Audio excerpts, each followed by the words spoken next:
recordando a nuestros seres queridos, humanos y animalitos que se nos han adelantado en el camino. Y Alejandro Rosas está aquí con nosotros, divulgador de historia, escritor, que va a impartir justamente la conferencia del Mictlán al Día de Muertos, una noche macabra. Bienvenido, Alejandro Rosas, ¿cómo estás, amigo? Querido Marco, es un placer estar otra vez contigo y más en estos días, ya a una semana y media de nuestro fin de semana de muertos, ¿no? Sí. Que es tan importante en todo el país, para toda la gente, es el momento de recordar, donde la memoria juega un papel fundamental y toda la tradición creo que es fundamental, ¿no? Claro, y viene la tristeza y pues no hay que huirle a la tristeza, hay que canalizarla, hay que gestionarla porque no se puede ir y pues es obvio que duele, o sea, y mientras más edad tenemos más seres queridos que se nos han ido, entonces ese dolor va creciendo y va aumentando y se vuelve cada vez más profundo. Totalmente, pero yo creo que mientras no perdamos la memoria y la posibilidad de recordar a los que nos precedieron, a nuestros amigos, a nuestros padres, a los abuelos, yo creo que la única manera como para que no desaparezcan es con la memoria. Y eso, Claro. bueno, yo sé que hay que tenerlos presentes siempre en general, porque sobre todo si hay buenos recuerdos, pero el 1 y el 2 de noviembre son particularmente las Claro. fechas en que vale la pena. La ofrenda, que no es altar, es una ofrenda con la foto Sí. y demás, ¿no? No, y ese es el objetivo de tener el Día de Muertos. Yo cuando me entra el dolor por los seres queridos que se me han adelantado y los lloro, digo, pues la única forma en que no los lloraría es que no los hubiera conocido.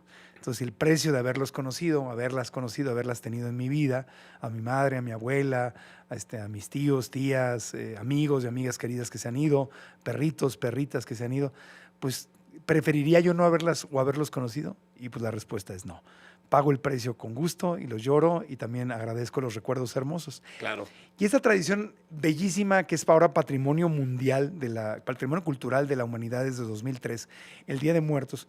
Mi querido Alejandro Rosas, tú que eres experto en historia, quisiera que nos ayudaras a entender de dónde viene, porque sabemos que desde antes de la llegada de los españoles había todo este tema del Mictlán, ¿no? Que era el inframundo.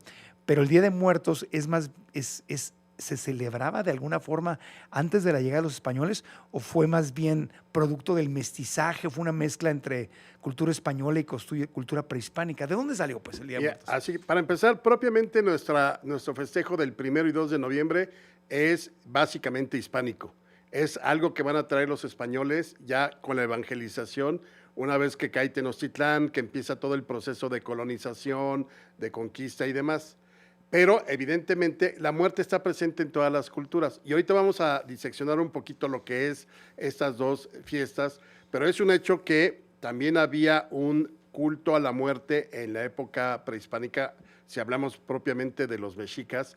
Había dos celebraciones en el año dedicadas a la muerte. Uno se llamaba la muerte chiquita y otra la gran festividad de muertos. No tiene que ver con que fuera para los niños, sino por la importancia que se le daba. Ahora, cosas así fundamentales. Cuando uno habla del Mictlán, muchas veces pensamos que era, o hablas del inframundo, te vas a ir al inframundo. Pues sí, todos nos vamos a ir al inframundo, pero no es el infierno. Aquí los mexicas y otras naciones indígenas no conocían el infierno. Ahí sí hay que decirlo, nos lo trajeron los españoles. Ajá. Porque los españoles trajeron, obviamente, con toda la evangelización cristiana, pues había un infierno, había un purgatorio, luego en algún momento dado hubo un limbo, que luego era tan X, valga la expresión, que luego no fue hace poco, no fue en el siglo pasado, uno de los papas dijo, a ver, el limbo, no hay manera de decir nada del limbo, y lo borraron. Entonces está el purgatorio y está el cielo, a donde si te portas bien, irías, ¿no? O si tus acciones en vida son buenas, eres una buena persona, un buen hombre, un buen ser humano, una buena mujer, pues obviamente vas a llegar al cielo. En el México prehispánico, cuando morías, al lugar al que ibas no dependía de cómo te habías comportado en vida, porque lo que hacías bien o mal en vida, te lo cobraban, o lo pagabas o te lo remuneraban, ¿no? Y eso te lo remuneraba dentro de la sociedad. Pero no había me voy a portar bien para entonces ver a Huitzilopochtli en el más allá y estar sentado a la derecha de él. No. Eso no existía y tampoco existía un lugar a donde te castigaban por tus actos. Ya. Entonces, ahí para empezar ya es totalmente distinto. Claro, porque eso fue un gran negocio, no quiero que nos desviemos, pero ese era un gran negocio en Europa, ¿no? Es decir, te vas a ir al infierno, pero yo te puedo vender un pase para que no te vayas al infierno. Sí, claro, que fue la absolución, digo, la confesión con No, pero te vendían las absoluciones, las indulgencias. Las indulgencias. Sí, todo eso sí, obviamente se fue haciendo un negocio, pero también podías no recurrir a ellas si tú te comportabas de una manera de Claro. acuerdo a lo que la marcaba la Claro. iglesia, siendo respetuoso de los 10 mandamientos, Ajá. no cometiendo ninguno de los 7 pecados capitales y Claro. demás, ¿no? O pagando tu indulgencia. O pagando tu Que, indulgencia. ese es otro tema, deberíamos de tocarlo, porque ahí nace el protestantismo, ¿no? Es la época donde justamente Lutero y se separan, y una de las cosas que más les molestaba era las ventas de el pase al cielo. Te portaste mal, pero yo te vendo un pase al cielo. Pero además también esta idea de que entre peor te fuera aquí, si tú te sacrificabas y Ajá. te mortificabas, entonces la recompensa estaba en el más allá. Los protestantes tenían la otra visión. No, tú trabaja, crea plusvalía, crea riqueza, Ajá. ten Aquí. propiedades, trabaja, dedícate. Y entonces ya eso te va a llevar al cielo, digamos. Sí. Aquí en el catolicismo era diferente. O sea, el que más sufría, pues a la primera hora se le iban a abrir las puertas del cielo. Sí. Y entonces creas una manera de pensar totalmente distinta. Claro, ese es otro tema. Luego hablamos de eso. ¿Verdad? Pero regresando al Día de Muertos, entonces llegan los españoles y ya no había tal cosa como un Día de Muertos No. prehispánica, No. pero llegan los españoles y Pero fíjate, antes de la llegada de los españoles teníamos, dependiendo de cómo murieras, era el lugar hacia donde te tocaba ir. Básicamente había 3 lugares. Si tú eras guerrero y peleabas en batalla, digo, morías en batalla o morías por una herida de guerra o incluso como prisionero sacrificado, capturado por los mexicas y sacrificado, y las mujeres que al morir, que al dar a luz morían, ese grupito iba a Lomeyocan, que es como el super paraíso increíble, o sea, el cielo de cielos, la casa del sol le llamaban. el VIP. Sí, totalmente. O sea, ese era como el reservado para guerreros Ajá. y las mujeres que morían Morían. al dar a luz, porque se les consideraba unas guerreras Un que heroísmo. estaban trayendo vida, Vida. aun cuando se muriera la criatura, ¿no? Luego había otra categoría. Si te morías con cualquier cosa relacionada con agua, ya fuera que te ahogaras, ya fuera que tuvieras una enfermedad que tuviera que ver con el agua, ya fuera que te cayera un rayo o murieras, por ejemplo, en una tempestad o por un viento o en huracán, una todos tormenta. esos iban al Tlalocan, que era la casa de Tlaloc. El agua, el dios del sí, agua. Sí, exactamente. Ajá. Y ahí servían a Tlaloc, ¿no? Ok. Y el resto de los mortales, o sea, si tú morías de enfermedad, de un ataque cardíaco, algún padecimiento crónico, Un tropezón. un tropezón, Me caí de la pirámide. Ajá.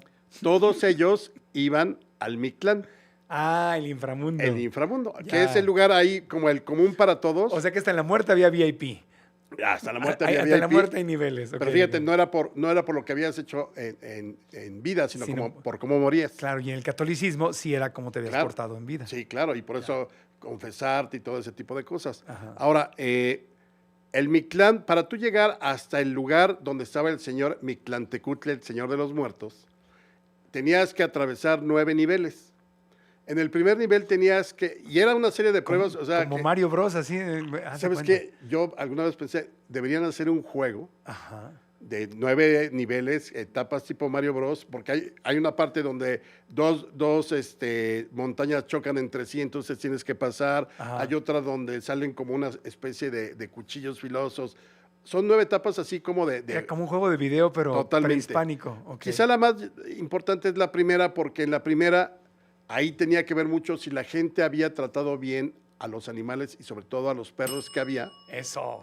Entonces, ahí te iba a esperar, cuando tú morías, tu alma la esperaba un xoloescuincle. Ajá. Y el xoloescuincle era el que te ayudaba a pasar la primera etapa, que era un río. Ajá. Pero si no, entonces sí te las ibas a ver negras porque no había perro ni que te ladrara, ¿no? Ya. Por eso el xoloescuincle fue siempre tan importante. Los mexicas tenían 3 tipos de perros. Uno, el xoloescuincle era sagrado y era domesticado y vivía con la gente.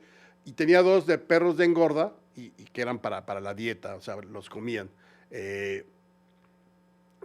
era algo que no llamó tampoco la atención mucho a los españoles, pero que sí, pues eran animales de cría más que como los ves O hoy. sea, que había perros domésticos y perros de cría Sí, para comida. para comerse, Guau, sí, eso exactamente. tampoco lo sabía. El más conocido y reconocido es el xoloescuincle, como lo conocemos hoy, o sea, sin pelo, de compañía, generalmente gris oscuro o negro. Ya. Bueno, seguimos platicando, nos llega el corte comercial, seguimos platicando con Alejandro Rosas, divulgador de historia, hablando del origen del Día de Muertos. Hasta ahorita estamos en la etapa prehispánica, donde no existía el Día de Muertos como tal, pero nos está dando un contexto súper interesante de qué era, cuál era la cultura o el contexto prehispánico, es decir, antes de que llegaran los españoles. Hacemos una pausita y volvemos con más en Grupo Fórmula.